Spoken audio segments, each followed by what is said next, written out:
இறைமகன் இயேசு கிறிஸ்துவில் எமக்கு மிகவும் அருமையான சகோதர சகோதரிகளை, இந்த நாளுக்காக ஆண்டவரிடம் நன்றி செலுத்துவோம். அன்பு தெய்வமே, இந்த நாளை எங்களுக்கு தந்து, புதிய நாளை எங்களுக்கு தந்து எங்களை ஆசீர்வதிக்கின்றோம். உம்முடைய அருள் நலமும் பேரின்பமும் எங்களை கூட சூழ்ந்து வரணும். உம்முடைய அருள் தரம் எங்களை தொடர்ந்து சுரங்கண்டையின் கீழ் வைத்து பாதுகாத்து வந்தது. ஆண்டவரே, இறை வார்த்தை கேட்கின்ற உமது மக்களை ஆசீர்வதி. இறை வார்த்தையின் அபிஷேகம் ஆற்றல் இந்த மக்களுக்கு கிடைக்கட்டும். தொடர்ந்து ஆசீர்வதியும். அன்பு மிக்கவர்களே, இன்றைய நாளிலே நாம் தியானிப்பதற்காக எடுத்துக்கொண்ட இறை வார்த்தை எசாயா புத்தகம் 57ஆம் அதிகாரம் 18-19 இறை வார்த்தை. அவன் சென்ற பாதைகளை கண்டேன், ஆயினும் அவனை குணமாக்குவேன். அவனை நடத்தி சென்று அவனுக்கு மீண்டும் ஆறுதல் அளித்தேன்.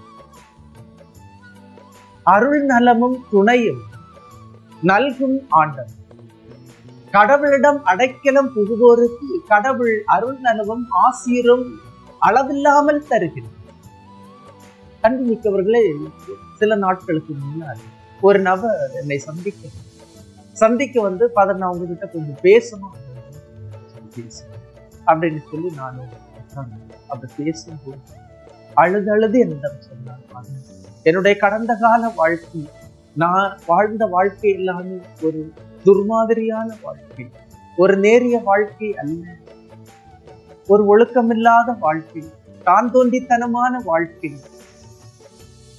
பிறர் மேல் கரிசனையும் அக்கறையும் இல்லாத வாழ்க்கை, பிறரை நோகடித்த வாழ்க்கை, வட்டிக்கு பணம் கொடுத்து பிறரை வஞ்சித்த வாழ்க்கை, என்னுடைய உடல் இச்சைகளுக்கு அடிமையான வாழ்க்கை.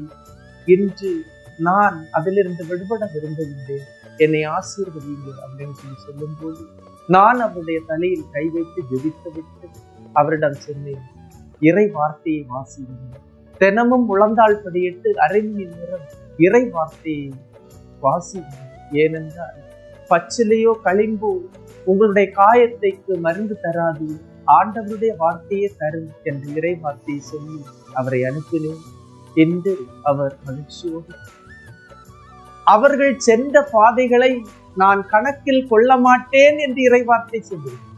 அவனை குணமாக்குவேன், மீண்டும் ஆறுதல் அளிப்பேன் என்று இறைவார்த்தை சொல்கிறேன். அடுத்த இறைவார்த்தை பாருங்கள். அவனுக்காக அழுவோரின் உதடுகளில் நன்றி ஒலி எழச் செய்வேன். அமைதி தொலையில் இருப்பவருக்கும் அருகில் இருப்பவருக்கும் அமைதி என்கிறார். அழுவோர் இந்த துன்பத்தோடு, துயரத்தோடு, கண்ணீரோடு, கவலையோடு இந்த நாளை ஆரம்பிக்கின்ற எனது சகோதரனே, உங்களுக்காகத்தான் இந்த இறை வார்த்தை. அமைதி என்கிறார் ஆண்டவர். நான் உன்னுடைய கண்ணீரை துடைப்பேன், நான் உன்னுடைய அழுகையை துடைப்பேன், நான் உன்னுடைய துன்பத்தை துடைப்பேன், உன்னுடைய துயரத்தை உன்னிடமிருந்து மாற்றுவேன், உனக்கு அருளும் ஆற்றலும் சக்தியும் உன்னை தந்து மீண்டும் நீ எந்த இடத்தில் விழுந்தாயோ அந்த இடத்தில் உன்னை நான் எழச் செய்வேன் என்ற இறை வார்த்தை நமக்கு சரி கொடுக்கப்படும். அதை இந்த நாளிலேயே நாம் ஏற்றுக்கொள்வோம். இந்த நாளை ஆண்டவர் நமக்கு நிறைவாக தருவார். நம்பும், கண்டிப்பாக ஆண்டவர் நம்மை நடத்துவார், நம்மை ஆசீர்வதிப்பார், நம்முடைய பிள்ளைகளை ஆசீர்வதிப்பார், நம்முடைய தலைமுறையை ஆசீர்வதிப்பார், நம்முடைய குடும்பத்தை ஆசீர்வதிப்பார்.